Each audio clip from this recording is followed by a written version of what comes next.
Extra Talks with Richie Bray. Now, next up, we're exploring how you go about reconnecting with your heritage and discovering your lineage. For many of us, our family history holds stories of resilience, migration, survival, and legacy. But how many of us have taken the time to trace those roots? And can we?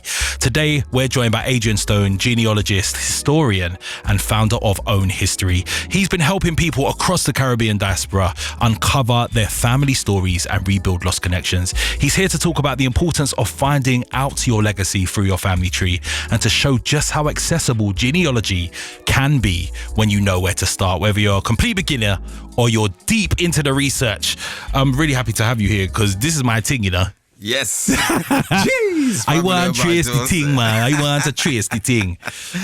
What made you start, Adrian? I mean, you know, did you start with tracing your own identity? Where did this passion come from?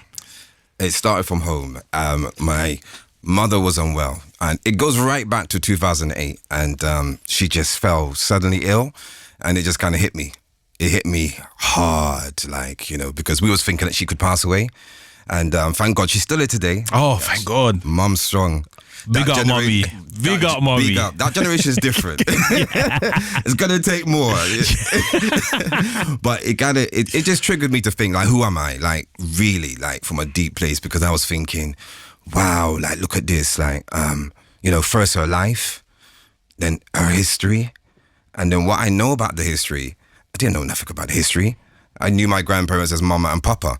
You know, we didn't really sit down and talk, about her journey coming. She came very young, 2 years old, from Jamaica. So my roots, we know, we're proud. We're proud Jamaicans. But the story, you know, of my mother, you know, I think it's a culture thing, because we don't really talk to each other. You know, big people look at younger people like, listen, hold your space, yeah? Young people to be seen. Big people talking. Yeah, you know what I mean? Yeah, exactly, you know. And my generation that grew me are tough, you know, strong, and they went through a lot. That's the resilient generation. And so it just kind of took trauma, you know, to happen for me to think about all the things I took for granted, like her being there and being able to ask anytime. Just something had to happen. There has to be a trigger, as I always say to people, in terms of like doing your family tree, because you can talk about the importance, but until somebody you love has been taken away, then you realize that life, that story that they've left, is very important to your own personal development and the things in terms of purpose that you are now going to go out and set to achieve. If you know your history and you start looking at your legacy, that's going to empower you. That's real power in terms of knowledge of self, and also just taking the baton. When we talk about the Windrush generation, that's my grandparents. That's my mother, because although she was 2 years old, she was still raised Jamaican, you know, from my grandparents, and the cultures that all kind of passed down.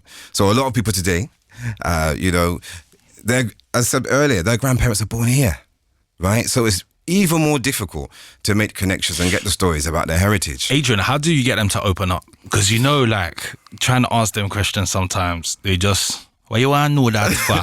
You know, they just don't want to have those conversations. And also, I think people have this, you know, perception that because slavery, you know, if we're talking about Caribbean people specifically, because slavery interrupted our history, there's no chance of finding out our history. I mean, what would you say to somebody who feels that way?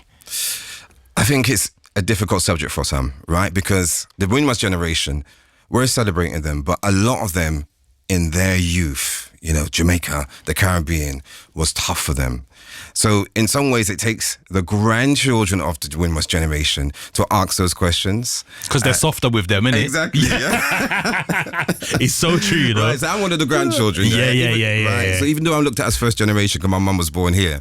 So when I come along, and when my mum was sick, my older cousin, Scotty McCarthy, he's the elder of our family today. He was there every day when my mum was sick. So I said to him, listen, tell me about my story, tell me about my history, because I really want to know. I just kind of felt like I was so disconnected. You know, even though I went to Jamaica before, from, you know, 2002, I didn't like flying. I was scared of flying. But when I did, I thought that was home, right? So he sat me down, but he kind of looked at it like, you know, my granddad brought him over. So he kind of has a duty of, you know, to kind of tell me that history as well. And he's family orientated, I'm family orientated, and he's a pillar in the family. So you pulled in your favors, just saying. Yeah. Emotional manipulation is what you're saying. So he said to me, listen, I'm going to come see him on a Sunday. sit down with the rum. With a Guinness punch. Yeah. No, rum. Guinness punch. and they sat me down and said, this is the history. But when I went into the history books, because that's part of genealogy, it's all about going through the historical sources, which I'll get into in a second.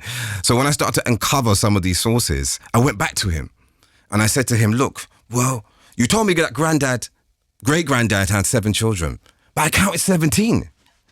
And then I showed him the evidence. So when I started to show him the actual original records that you can obtain, he said, all right. One extra talk.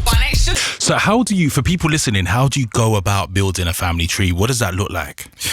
It starts with the oral history. And this is the reason why you need to start right now.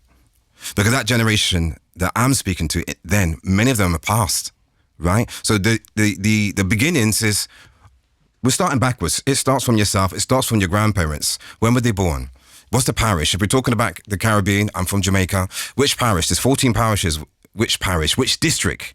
There's a number of districts. When you see somebody with the same surname, it's not just a surname. We need to narrow that down. So Thomas and, let's not say Smith, Simmet. Yeah. Yeah, Simmet. Williams. Right, Williams, yeah. Right.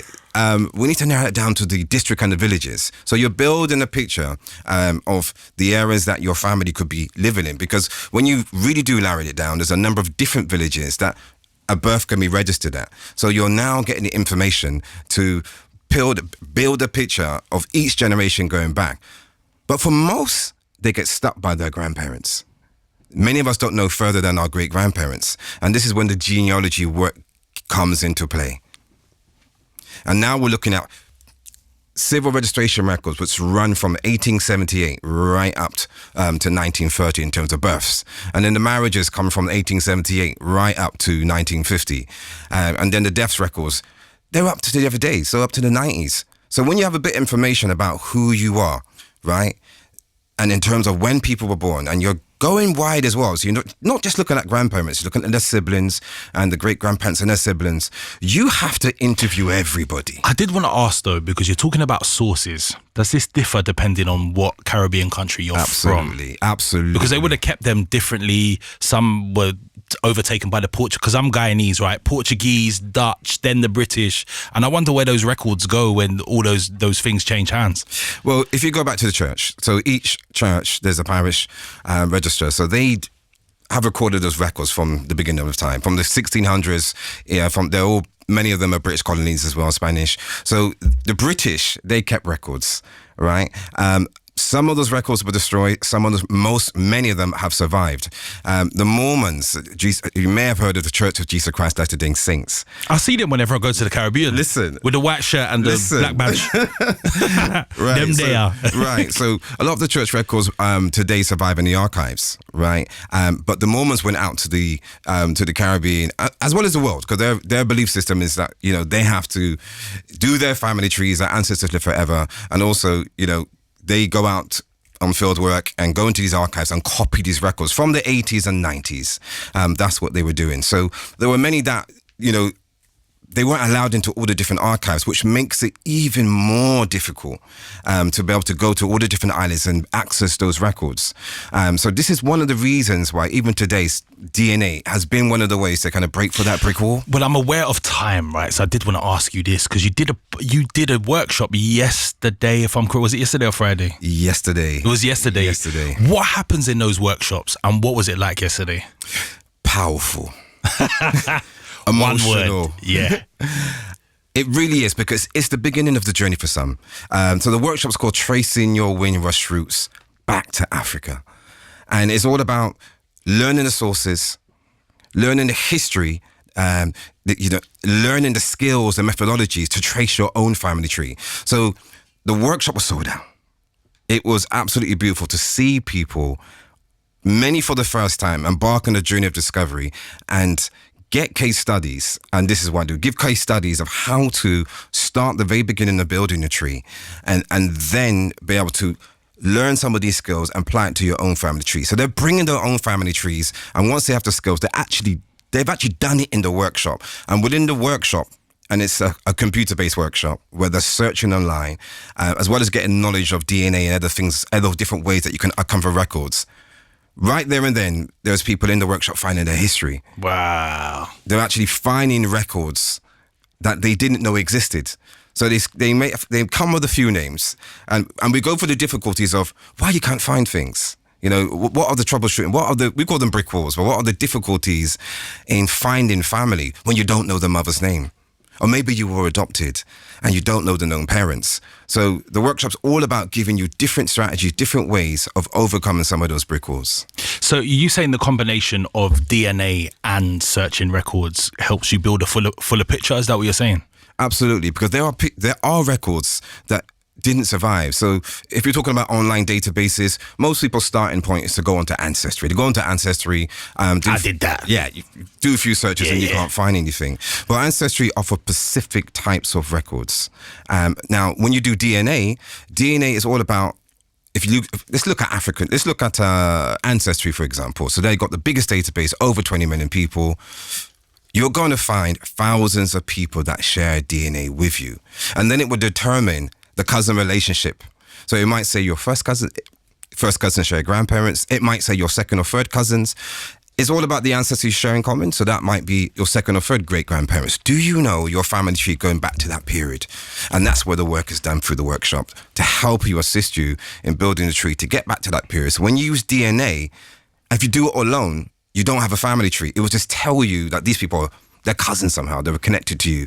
There's a distant ancestor or near ancestor, but you need a family tree to be able to understand exactly who the ancestor in common that binds you all. Now, we've whet the appetite of people. Before I let you go, where can people find you? And how can people get involved in a workshop that can help them find their identity? I've seen texts coming either. You got people salivating. You know what I mean? How can people get involved in this? Give me one piece of advice and how people can get involved in the workshops. Okay, so the next up-and-coming workshop's on the 29th of November, this month, in Lambeth College. You can book on at And that's in London for people who don't know, because you know this is UK-wide. You know what I mean? Exactly. So London, everybody knows Brixton. So right in the heart of Brixton, Lambeth College is the next workshop at the Brixton Centre. It's going to be 3 hours of deep research and tracing. Bristol's the next stop. After that, that's going to be the 13th of December. ownhistory.co.uk. You can book on your CD Eventbrite link, and you've got to join us. You know, you've got to start that journey. It's so important in terms of the legacy and preserving the family history. Whether you have a tree, whether you know little information or not, and there's many people that come to the class, even second time round, that I've started this journey, and I've still been able to uncover some amazing records. Adrian, thank you so much for joining me. I'm going to grab you after the show. We're going to have a little chat. I'm here. That was Adrian Stone there from My Own. I mean, I just, God, Own's history. I am so you see, for me, as a Guyanese man tracing my family right now, he has put a massive smile on my face. I've been asking you, have you ever considered looking into your family lineage? Or how important is it to recognise and award people doing great work? One Extra Talk with Richie Bray.